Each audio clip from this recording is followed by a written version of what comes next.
नमस्कार, मैं Nafisa Bano, assistant professor, government law college Ajmer से। एमडीएस यूनिवर्सिटी के सिलेबस के अनुसार एलएलबी सेकेंड ईयर के second paper law of crimes Indian penal code के पिछले अध्याय में हमने जनरल एक्सप्लेनेशंस अर्थात साधारण स्पष्टीकरण जो कि आईपीसी की सेक्शन 6 से लेकर सेक्शन 53A में मेंशन्ड है पर बात की थी, जिसमें हम मेन टॉपिक्स मेन डेफिनेशंस पर बात करते हुए सेक्शन 21 तक चर्चा कर चुके थे। ई लेक्चर्स की इस सीरीज़ में आज हम सेक्शन 22 से आगे की बात करेंगे। सेक्शन 22 मूवेबल प्रॉपर्टी यानी जंगम संपत्ति। तो सेक्शन 22 में जंगम संपत्ति को डिफाइन किया गया है। जंगम संपत्ति शब्दों से आशयित है। इनके अंतर्गत जंगम संपत्ति से आशयित है और इनके अंतर्गत हर भांति की मूर्त संपत्ति आती है, किंतु भूमि और वे चीज़ें जो भूबद्ध हो या भूबद्ध किसी चीज़ से स्थायी रूप से जकड़ी हुई हो इसके अंतर्गत नहीं आती। यानी जो सेक्शन 22 में मूवेबल प्रॉपर्टी को डिफ़ाइन किया गया है, इसमें हर तरह की जो मूर्त संपत्ति, जो कॉर्पोरल प्रॉपर्टी होती है, जो जिसे कि हम देख सकते हैं या जिसका हम अपने इंद्रियों के द्वारा अनुभव कर सकते हैं, वो सब इसके अंदर इंक्लूड होती है। लेकिन इसके अंतर्गत लैंड नहीं आती और साथ ही ऐसी थिंग्स जो कि अटैच टू द अर्थ हो, यानी भूमि से अटैच हो, या फिर ऐसी चीज़ जो कि permanently fasten to anything which is attach to the earth, यानी भूमि से परमानेंटली जुड़ी हुई किसी चीज़ से स्थायी रूप से जकड़ी हुई हो, वह भी इसके अंतर्गत नहीं आती है। इस प्रकार जंगम संपत्ति जो 21 धारा में परिभाषित है, वह जो ये डेफिनेशन है, यह सभी प्रकार की मूर्त या देखने योग्य संपत्तियों तक ही इस धारा को सीमित रखा गया है और भूमि तथा भूबद्ध वस्तुओं को इसकी सीमा से परे रखा गया है। यह वाद के द्वारा प्राप्त सभी संपत्तियों को भी एक्सक्लूड करती है। इस प्रकार मूर्त संपत्ति वह संपत्ति है जिसका हम अपने इंद्रियों के द्वारा अनुभव कर सकते हैं, लेकिन अमूर्त संपत्ति या इनकॉर्पोरल जो प्रॉपर्टी होती है वह अधिकार मात्र है जिसका कि अनुभव इंद्रियों के द्वारा नहीं किया जा सकता। इस प्रकार इस धारा में दी गई जो डेफिनेशन है वह विस्तृत नहीं है और इस धारा में अमूर्त संपत्ति या इंटेंजिबल प्रॉपर्टी होती है, जैसे कि एक्शनेबल क्लेम जिसे हम हिंदी में कहते हैं व्यवहार्य दावे, या फिर ऋण जिसे कि डेप्ट कहते हैं, इन सभी को इंक्लूड नहीं किया गया है। इसी तरह भूमि और भूमि से यानी कि लैंड और ऐसी थिंग्स जो कि अर्थ से अटैच है, या फिर permanently fasten to anything which is attach to the earth है, ये सभी वस्तुएं इस धारा से एक्सक्लूड की गई है।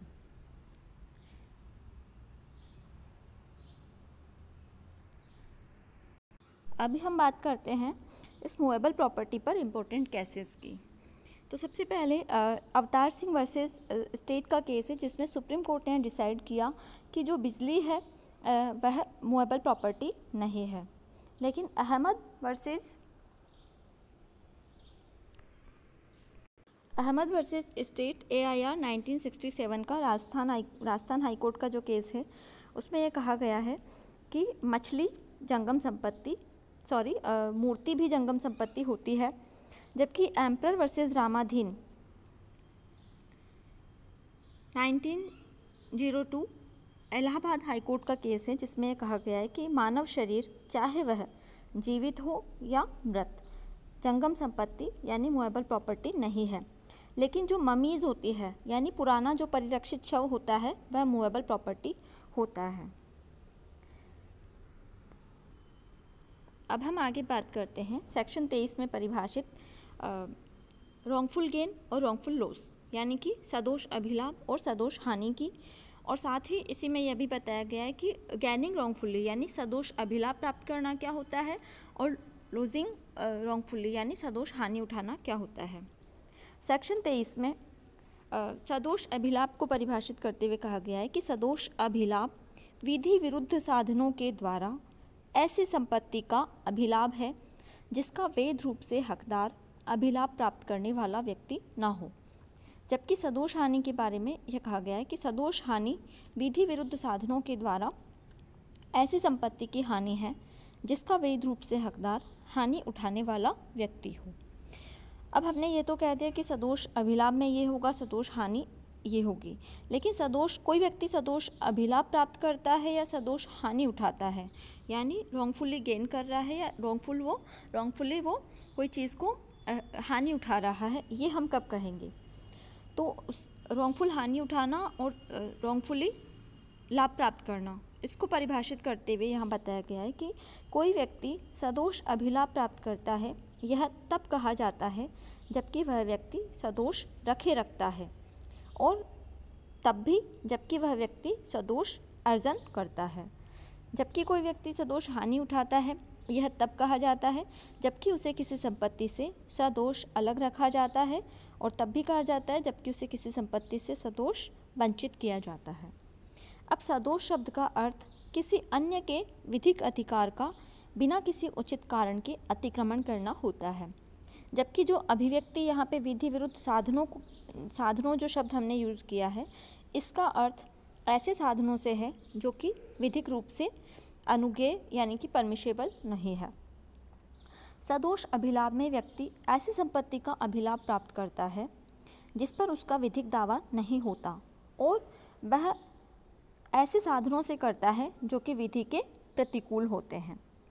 इसी प्रकार सदोष हानि में व्यक्ति को ऐसी संपत्ति की हानि होती है जिस पर उसका धारक के रूप में लीगल राइट होता है, और वह इस तरह से ऐसा जो कर रहा है वो ऐसे साधनों से खो देता है उस संपत्ति को जो कि विधि के अंतर्गत परमिशेबल नहीं है।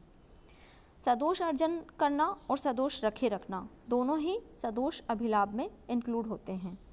इसी प्रकार संपत्ति से सदोष अलग रखना और संपत्ति से सदोष वंचित किया जाना, ये दोनों भी सदोष हानि के अंतर्गत इंक्लूड होते हैं। विधि विरुद्ध साधनों के द्वारा कम अवधि के लिए अभिलाभ या हानि भी सदोष अभिलाभ या सदोष हानि हो सकते हैं। यानी यहाँ पे ये इम्पोर्टेंट नहीं है कि विधि विरुद्ध साधनों के द्वारा जब भी कभी अभिलाभ प्राप्त किया या हानि उठाई है किसी ने, तो वो कितनी कम अवधि के लिए उठाई है, चाहे कितनी भी कम अवधि के लिए उठाएं, फिर भी वो सदोष अभिलाभ माना जाएगा, सदोष हानि मानी जाएगी।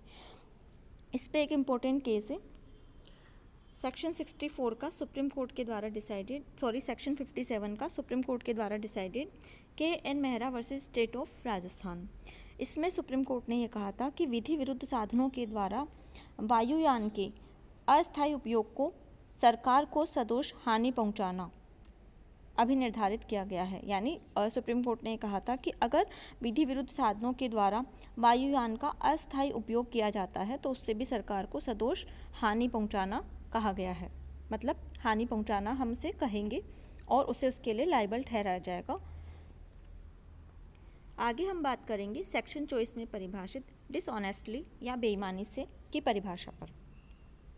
बेईमानी से सेक्शन 24 में कहा गया है कि जो कोई इस इंटेंशन से कोई कार्य करता है कि एक व्यक्ति को सदोष अभिलाभ कारित करे या किसी अन्य को सदोष हानि कारित करे, वह उस कार्य को बेईमानी से करता है, यह कहा जाता है।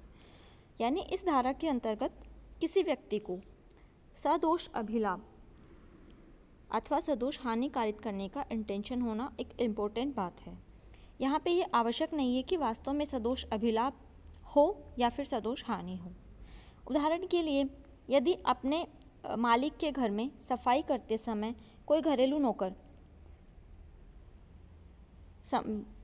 अपने मालिक के घर में सफाई करते समय किसी घरेलू नौकर को अपने मालिक की घड़ी मेज़ पर रखी हुई मिलती है और वह उसे कुछ समय के बाद ले जाने के इंटेंशन से कालीन के नीचे छिपा देता है, तो उसका यह कार्य बेईमानी से किया गया माना जाएगा, क्योंकि उसका इंटेंशन यहाँ पे मालिक को सदोष हानि कारित करने का था। इस पे एक इम्पोर्टेंट केस है जगदीश प्रसाद वर्सेस स्टेट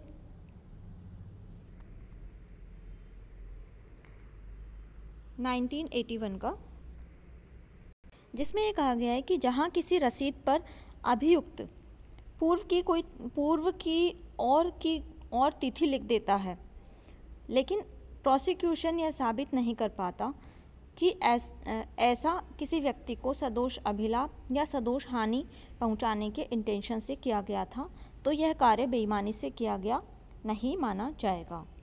यानी भले ही उसने किसी रसीद पे एक्यूज़ ने कोई पहले की डेट मेंशन कर दी है, लेकिन डिपेंड ये करेगा कि प्रोसिक्यूशन इस चीज़ को प्रूव भी करे कि ऐसा जो उसने किया है, पहले की कोई डेट मेंशन की है, तो वह किसी को रॉन्गफुल गेन और रॉन्गफुल लॉस पहुंचाने के इंटेंशन से की है। अदरवाइज उसका ये एक्ट जो है वो इस तरह से नहीं माना जाएगा कि उसने उस कार्य को बेईमानी से किया है। इस प्रकार हमने देखा कि बेईमानी के लिए दो चीज़ों का होना ज़रूरी है, एक तो सदोष अभिलाप कारित करना किसी को, और दूसरा सदोष हानि कारित करना। यानी जब तक किसी एक को सदोष अभिलाप नहीं होगा और दूसरे को सदोष हानि, जब तक किसी को सदोष अभिलाप कारित करने का और किसी एक को सदोष अभिलाप कारित करने का और किसी दूसरे को सदोष हानि कारित करने का इंटेंशन नहीं होगा, तब तक हम उस कार्य को बेईमानी से किया हुआ नहीं कह सकते। अब हम बात करेंगे सेक्शन 25 की। सेक्शन 25 में फ्रॉड्यूलेंटली अर्थात कपटपूर्वक को परिभाषित किया गया है। सेक्शन 25 में कहा गया है कि कोई व्यक्ति किसी बात को कपटपूर्वक करता है, यह तब कहा जाता है कि यदि वह उस बात को कपट करने के इंटेंशन से करता है, अन्यथा नहीं। यानी यहाँ पे जो फ्रॉड करने का इंटेंशन है वो होना ज़रूरी है। इस तरह इस सेक्शन में शब्द कपटपूर्वक की परिभाषा कुछ मतलब ऐसी कुछ अजीब सी है, क्योंकि यहाँ पे कपटपूर्वक किसी कार्य को करने के लिए कपट करने का इंटेंशन होना ज़रूरी है, लेकिन जो कोड है आईपीसी, इसमें कहीं भी कपट या फ्रॉड शब्द को परिभाषित नहीं किया गया है। इसीलिए सुप्रीम कोर्ट ने यहाँ पे सुप्रीम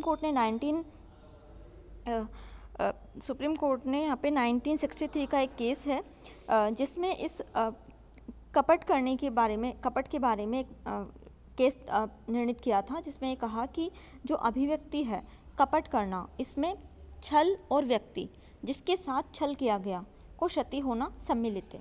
यानी यहाँ पे सुप्रीम कोर्ट ने कपट के लिए दो एलिमेंट जरूरी बताए हैं, एक तो छल और एक साथ में क्षतिकारित होना। एक तो छल करना किसी व्यक्ति के साथ और दूसरा उस व्यक्ति को जिसके साथ छल किया गया उसके साथ क्षति होना, उसको क्षति होना यहाँ पे ज़रूरी है। इस प्रकार सामान्यतः छल का अर्थ किसी तथ्य का मिथ्या व्यपदेशन या कथन है जिसे उसके मिथ्या होने के ज्ञान से अथवा बिना सोचे विचारे कहा गया हो, जिसका इंटेंशन यह हो कि कोई अन्य व्यक्ति उस पर कार्य करेगा और जो वास्तव में उस पर कार्य करता है, जिस कारण उसे नुकसान होता है।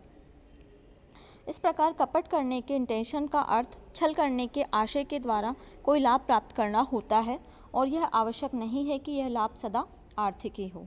इस तरह से हमने देखा कि कपट के लिए दो एलिमेंट्स का होना ज़रूरी है, जो कि विमला वर्सेस दिल्ली एडमिनिस्ट्रेशन के केस में सुप्रीम कोर्ट के द्वारा कहा गया, और ये दोनों एलिमेंट्स है, एक तो छल होना और दूसरा क्षति होना।